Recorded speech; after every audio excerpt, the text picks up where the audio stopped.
Nakakaaliw! Sigurado ako yan ang masasabi nyo sa mga negosyong hatid ko sa inyo ngayong Sabado. Nakakaaliw na kumikitang kabuhayan. Gusto nyo yarn? Isang negosyo na iginuhit ng tadhana ang naghihintay sa Nueva Vizcaya. Ilabas na ang mga kamera. Sa kainang ito, pwedeng rumampa. Ang naging concept ng store, hindi lang yung food yung pupuntahan mo, pati yung place. Parang magiging kumbaga tourist spot. Sa daily basis, kumikita kami ng 8 to 10,000 per day. Senti mode para sa negosyo mode. Ito ang mga sweet treats na nagbibigay ng matamis na tagumpay. Sa Scramble, nakakabenta kami ng mga around 30,000 a week. Sa isang araw is kumikita po kami ng from 1,500 up to 2,500. Kapag peak season naman, umaabot ng up to 3,000 per day. Tempura na crunchy at crispy ang bida sa negosyong ito, kaya yummy ang kanyang kita. Nung may nag-order ng isa, good feedback naman kagad. Hanggang sa naging 2, 5, 10. As umaabot na po ng 100, 200 daily orders. 200 customers po yung bumibili. Lahat na yan sa pera paraan.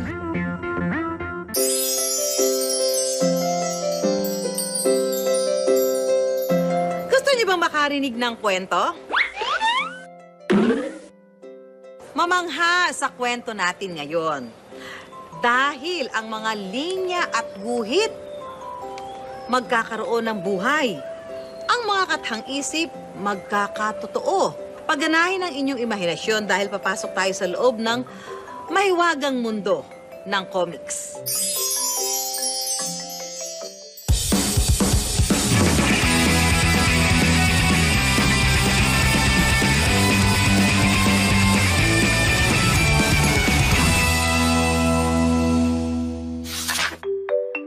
Hindi ka nananaginip, totoo ang nakikita mo. Dahil sa cafe na ito sa Nueva Vizcaya, para kang nga raw pumasok sa loob ng comics. Dahil sa disenyo nitong 2D o two-dimensional. Gusto po namin ang scenery po dito kakaiba. Instagrammable po. At para makumpleto ang anime-inspired dining experience, syempre, Japanese food ang sineserve nila rito. Ang bestseller namin is yung Monster Takoyaki, yung Chukemen, saka yung Shibuya Toast naman. Sa daily basis, kumikita kami ng 8 to 10,000 per day. Abangan, mamaya. Alamin kung papaano ang tamang pagprito sa tempura. Katakam-takam na prinitong keso, super easy lang gawin.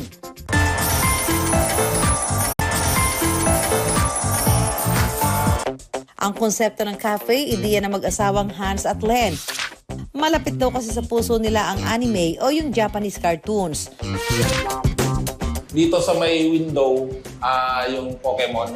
Nung bata kasi ako, pinapanood ko yan lagi. Kaya ilagay ko dyan.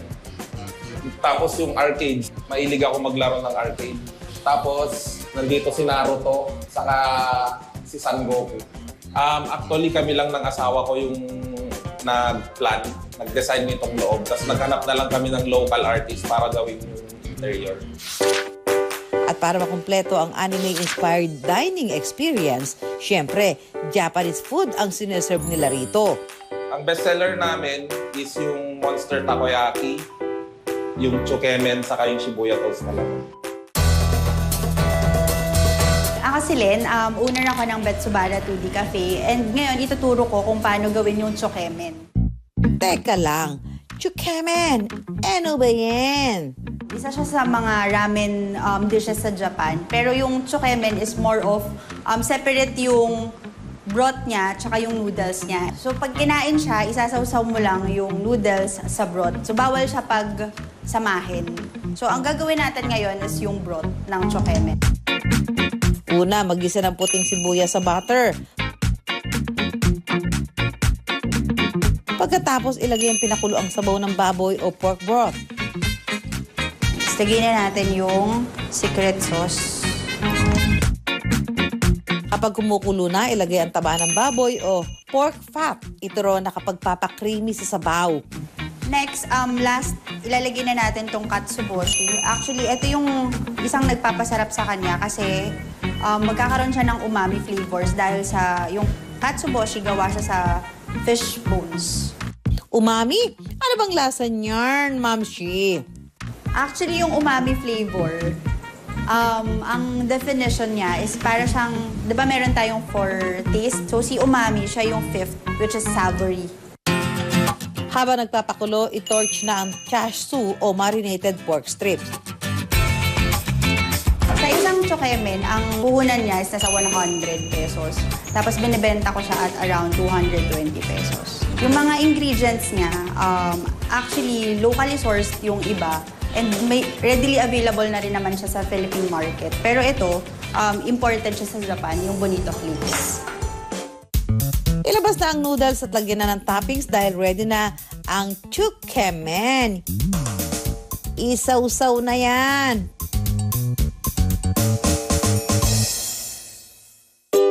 Para mabuo ang cafe, gumastos daw ang mag-asawa ng 450,000 pesos. Wow! Pero akalain nyo sa loob lang ng 3 buwan, nabawi na agad nila ang puhunan. Sa daily basis, kumikita kami ng 8 to 10,000 per day. Iba talaga kapag may kakaibang panghatak ang inyong negosyo.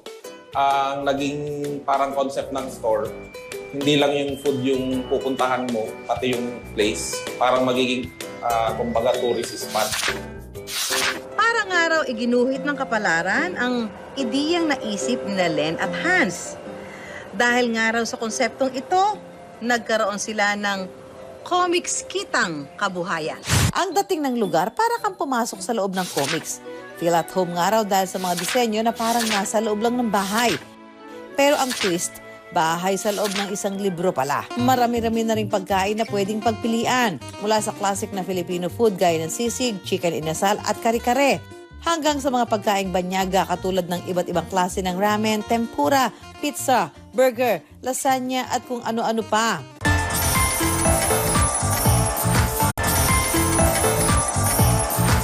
Sa kalapit na bayan, isa pang mundo ang ating sisilipin. Maliwanag at punong-puno ng ilaw sa labas at pagpasok mo para ka napunta sa kakaibang mundo. Kung gusto mong makatakas ng sandali mula sa realidad, perfect ang lugar na ito. Ang dating ng lugar para kang pumasok sa loob ng comics. Feel at home nga raw dahil sa mga disenyo na parang nasa loob lang ng bahay. Pero ang twist, bahay sa loob ng isang libro pala. Bali, nag-start po kami last March po, last year. In time of pandemic na po yun. Pero buti na lang po kahit paano, medyo nag-viral po kami sa Facebook at yun po, dinadayo po yung restaurant namin. Nagsimula raw ang kanilang menu sa milk tea at snacks lang. Yung mga kumakain sa amin is nanggagaling pa sila sa malayong lugar na yung sa Manila, Bataan, Bulacan, sa Aurora, gano'n. So pag dumating sila dito, talaga gutom na sila, gano'n. Ang sinaserve lang namin is snacks and milk tea lang. So after mga 1 month siguro na gano'n, nag-hire na rin ako ng chef para magluto ng mga meal talaga. Ngayon, marami-rami na ring pagkain na pwedeng pagpilian. Mula sa classic na Filipino food gaya ng sisig, chicken inasal at kare-kare. Hanggang sa mga pagkaing banyaga katulad ng iba't ibang klase ng ramen, tempura, pizza, burger, lasagna at kung ano-ano pa. Ang best seller naman yung ramen namin, talagang minadayo. Then ayun yung mga native food na Filipino food namin, kare-kare. Beke naman, recipe reveal naman ang bestseller nyo. Una, ilagay sa kaldero ang pinakuloang ulo ng baboy. Isunod ang mixed veggies. Ang laman ng mixed veggies natin is carrots, patatas, at apple. Yun lang po. Tapos be-blender na lang po natin. Ihalo na rin ang light sauce ramen. At ang pinaghalong cornstarch at tubig o tinatawag ding slurry. Pampalapot siya ng kahit na ano pong sabaw. Pwede siyang pang sarsa, pwede siyang pang lomi, at pwede rin siyang pang ramen. Pakuluing mabuti. Kapag tapos na, isali ng nilutong sabaw sa noodles at lagyan ng toppings.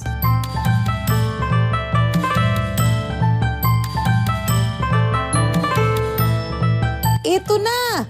Para feel na feel ang comic-themed cafe, higupin na ang creamy milk ramen. Usually mga millennial, family din talaga kumakain dito. Siguro ang madalas noon nakikita namin talaga nire-request daw ng mga anak nila, yung mga maliliit nilang anak, mga 7 years old, ganyan. Pag nakita, doon gusto kumain kasi parang nga siyang drawing, tuwan-tuwa yung mga bata talaga. Kahit noong kasagsagan ng pandemya ito nagbukas, pumatok sa mga tao ang pakulo ni Daryl sa kanyang restaurant. Kaya ang kinikita nila, 10,000 hanggang 15,000 pesos sa isang araw. Bongga naman pala. Sa panahon ngayon, since madami ang innovation, para mag-stand out tayo sa ibang businesses, dapat mag-isip tayo ng unique. At saka talagang lakas ng loob lang talaga. At dito na natatapos ang ating mga kwento ngayong araw. Tandaan mga mamshi, huwag lang puro drawing. Baka panahon na para kulayan ang mga naiisip nyo negosyo dahil malay nyo, baka ito na ang makapagdadala ng yaman sa inyo. Susunod sa Pera Paraan. Malahiganting ice crumble. Kaya nyo mga mamshi? Ang cotton candy, naging flat na? Papakita ko po sa inyo ang paggawa ng cotton candy burrito.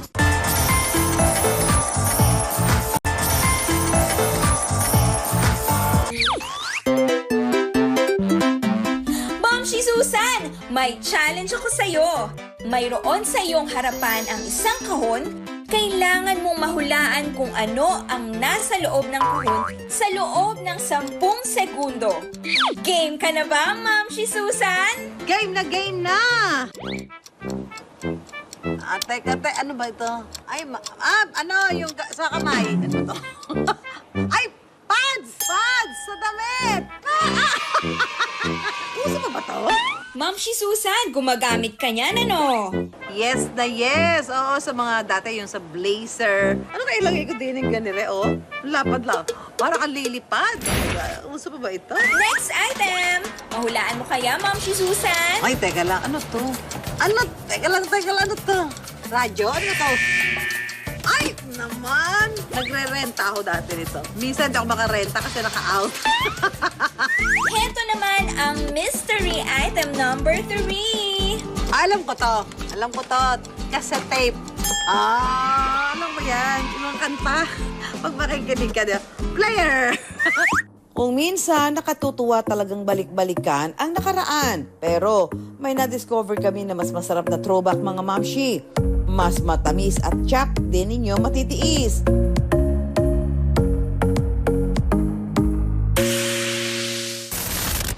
Naalala niyo pa ba ang sweet treat na ito? Taas kamay yung mga nagmamadaling lumabas ng eskwela noon para lang makabili ng ice crumble. Pero alam niyo ba na ang classic ice crumble ngayon ay may mga bago ng twist? Yan ang naisip ng business owner na si Stanley na naghahanap raw noon ng throwback na pampalamig. Naalala ko, nung bata ako, pagkalabas ka ng school, may kinakain akong dessert dati, pangalan scramble. Tinry ko siyang hanapin, wala akong mahanap online, walang nagbebenta ng scramble. So naisip ko, try ko ang ibalik. Para unique at mapansin ang ice crumble niya, nag-offer siya ng giant size ice crumble! Dahil kakaiba ulit siya, yung mga customers namin natuwa, daming umorder. Imbis na summer offering lang namin siya, ginawa ko na siyang tuloy-tuloy kasi kahit nung tag-ulan na, malamig na yung panahon, naghahanap pa rin. Oh, natakam ba kayo mga mamshi? Very easy lang gawin ang ice crumble. Ang gagawin natin ngayon ay scramble ala may cookie lab. Ang kailangan nating ingredients ay asukal, gatas, shaved ice, at coloring. Para sa toppings naman, ang gagamitin natin, sprinkles, milk powder, marshmallow, cornflakes, at chocolate syrup. Una, ilagay natin ang asukal sa blender. Isunod ang gatas. Pagkatapos, ilagay naman ng food coloring at ang huli, yellow. Maaari na natin i-blend ng ilang minuto ang ating ingredients.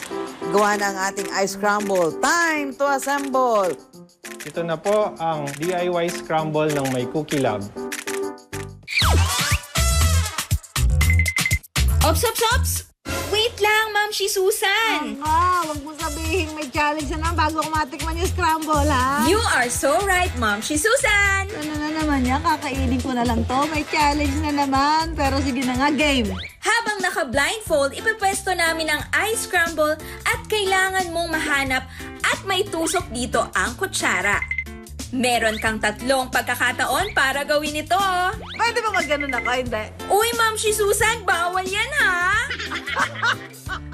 Game! O yan ha, walang tayayaw na. Si Sige na nga, enjoy your ice scramble, Ma'am si Susan! Harap to, ha? Pag-amin ni Stanley, itong ice scramble daw ang talaga nagsalba ng kanyang negosyo. Noong 2012 daw kasi, whoopie pie o yung parang cookies na may feeling ang tinitinda nila.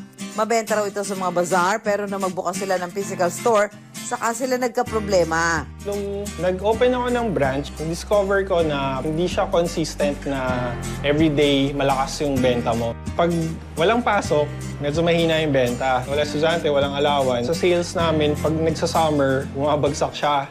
Mabuti na lang at naisipan niyang ibalik ang classic na ice scramble. Nag-isip ako ng bagong product na pwede kong i-offer pang summer para kahit paano maangat ulit namin yung sales namin. At noong 2018 nga, sa ice scramble na nag-focus ang business ni Stanley. Nung time na yun, nahirapan akong maghanap ng ingredients ng cookies. So naisipan ko, stop muna yung cookies, mag-focus kami sa scramble, take out and delivery lang.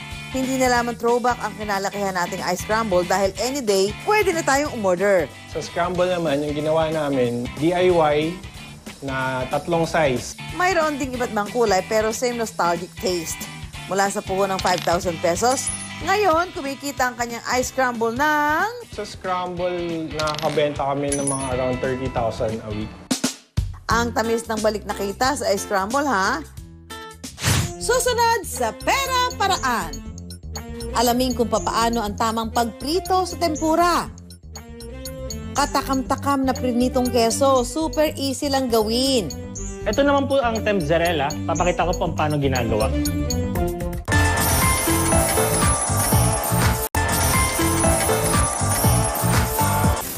Tuloy-tuloy ang throwback natin mga mamshi. Narito ang isa pang dessert na colorful, sweet and fluffy, ang cotton candy. Mamshis, paniniwala ba kayo na isang dentista pala ang nag-imbento at nagpakilala ng cotton candy machine? Isang dentista sa Tennessee, USA, si James Morrison, kasama ang kapwa niya sugar enthusiast na si John C. Wharton. Nag-imbento sila ng isang makina na pwedeng gumawa ng tinawag nilang fairy floss o parang hibla-hiblang asukal. Mula nang ipinakilala nila ito noong 1904, nakaabot na ang fairy floss sa iba't ibang parte ng mundo. At ngayon, mas kilala na natin ito bilang cotton candy. Mahigit 100 taon mula nang ipakilala sa mundo ang cotton candy, ito na rin ang nagsilbing sweet success ni Jennifer. Mula sa pagiging reseller, ngayon, sila na mismo ang gumagawa ng binebenta nilang cotton candy. Noong una, hindi pa talaga cotton candy yung tinitinda namin. Bago kami mag-cotton candy, nag-resell muna kami ng iba't ibang product. Gamit ang naipundar nilang e-bike, sila na ang naghahatid ng mga cotton candy sa iba't ibang subdivision at barangay sa Cavite at karatig na lugar. Ang galing! Binigyan din nila ng bagong bihis ang cotton candy. Kaya ngayon, pwede na rin dalhin ito sa inyong mga party. Eto na ngayon ang mga bagong cotton candy. Sa kulay pa lang talagang matatakam ka na, di ba? Ay, rin ang gusto ko tikman dito. Tamis! Bukod sa bagong bihis, ang cotton candy pwede rin daw gawing burrito. Anong imbento yan? Ngayon po, papakita ko po sa inyo ang paggawa ng cotton candy burrito. Kakailanganin natin ng cotton candy sugar, sprinkles at ice cream. Gamit ang cotton candy sugar, gagawa tayo ng cotton candy at gagawin itong flat. Dito na ilalagay sa flattened cotton candy ang ice cream, saka ito lalagyan ng sprinkles at irorolyo. Ready na ang ating cotton candy burrito.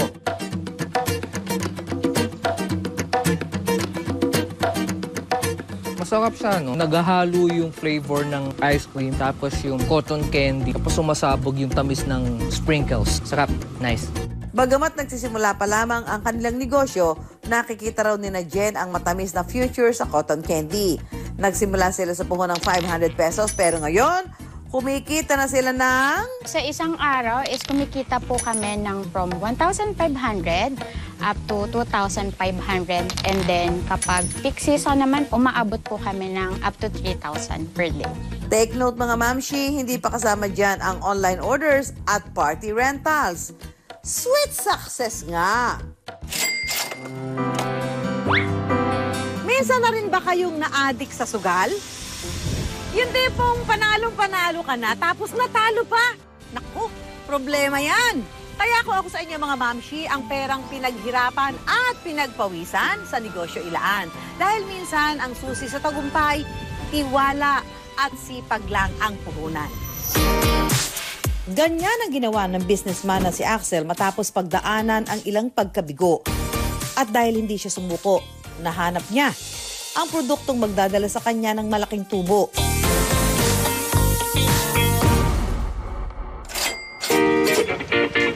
Makalipas ang mahigit 1 taon ng pagpaplano at paghahanda, magbubukas na ang kauna-unahang restaurant ni Axel. Sulit ang pawis, pagod at puyat na inilaan niya at ng mga kasama niya para maitayo ito. Pakaramdam ko sa pagbubukas ng resto, medyo malaking parang challenge sa akin. Kasi kinakabahan ako sa totoo kasi malaking ininvest din doon ulit. Salamat sa produkto niyang tempura inspired dahil nagkaroon ng inspirasyon si Axel. Traditionally, ebi fry. Yung parang kamaron rebusado dito sa Pilipinas. Kaso tinawag ko lang siyang tempura dahil mas familiar yung mga Pinoy sa tawag na ganon. Kaya noong 2020, sinimula ni Axel ang paggawa at pagbebenta ng iba't ibang ready-to-fry products. Ang star ng kanyang menu, iba't ibang tempura variants. Si Susan E. at hindi ako basta-basta umaatras sa hamon. Kaya naman challenge accepted. At gagawa ako ng sarili kong version ng tempura. Ilang tempura kaya ang magagawa ko in 2 minutes? Go! Taran-taran. Naku, ang hirap gumawa ng makeup may ganire. Di ba? Naku, madulas. Yan. Tapos, idip na natin sa egg. Tapos, pagulungin sa breadcrumbs. Ayan. Okay, meron na akong isa. Time's up now! 4 lang nagawa ko. At least, I tried my best. Okay, let's cook.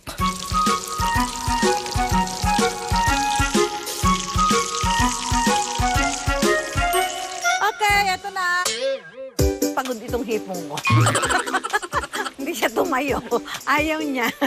Huwag kayo mag-alala mga mamshi. Trial lang ang ginawa ko. Ituturo ni Axel ngayong araw ang tamang paggawa ng masarap na tempura.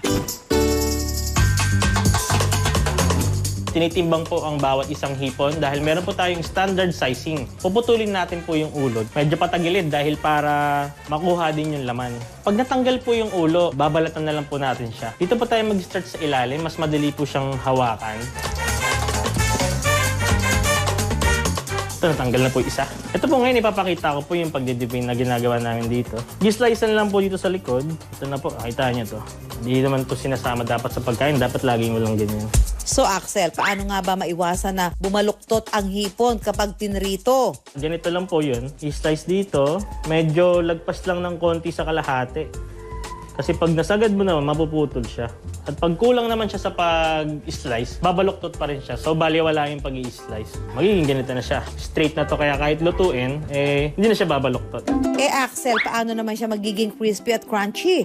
Asking for a friend. Ito na po yung mga nabalatan kanina at natanggalan ng mga veins niya sa likod. Na-devein na natin at napa-straight na po. Ito na po yung breadcrumbs. Gaganito lang po natin. Pe-press po natin ng konti para po magdikit sila. Kaya makikita niyo po, straight na straight. Kaya pag niluto po ito, diretso-diretso din. Pero kung iniisip niyo na smooth sailing ang lahat para kay Axel, may parte ng kanyang nakaraan na gusto na raw niyang kalimutan. Nagbarko muna ako, 2015, then pag uwi ko may naipon ako na konti. Nag-establish ako ng computer shop. Nainganyo ako. Ayun, napunta ako sa pagsusugal. Naubos lahat ng naipon ko. Nagkaroon ako ng mga utang. Tapos yung computer ko, isa-isa ko na ibebenta. Hanggang sa nagsarado na, naibenta ko na lahat. Simula noon, nagtuloy-tuloy na ang mga problemang pinansyal ni Axel. Ang dami ko nilapitan, pero yung iba, syempre, wala nang tiwala eh. Kasi dahil nga nagkaroon ako ng mga bad record, bad history. Muntik nang bumitaw noon si Axel.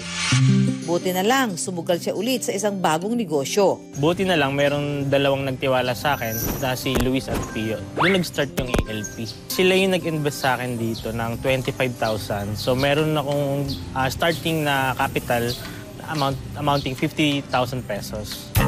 Ang nakasanayan tempura, binigyan pa ni Axel ng makesong twist. Ano ang lasa kapag binalot ng tempura mozzarella ang tempura? Eddie, tempzarella? Ito naman po ang tempzarella. Papakita ko po paano ginagawa. Bali, meron po kaming mozzarella cheese na ginagamit. Bloke po ito, pero ginawa na namin siyang shredded. Kasi ipipress po ito eh. Ayan, pag naging ganito na po, ipapatong niyo po yung hipon. Tapos ipipress nyo lang po ng ganyan. Ito po, lalagyan din po natin ng breadcrumbs. Cover lang po natin ng mabuti. Kasi habang piniprito to, kapag meron siyang mga butas-butas na hindi mo na fully cover, lalabas po yung cheese niya habang piniprito. Bali, magiging ganito po ang itsura niya. Yan.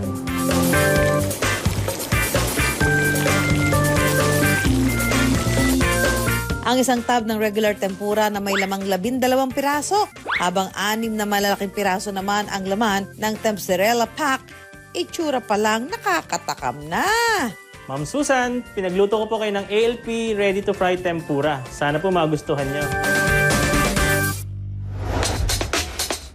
Ito na yung version ng ALP, ang kanilang Pinoy version ng tempura.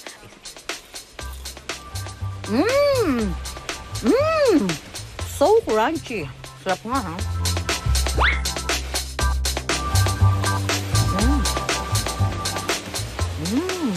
Daming cheese.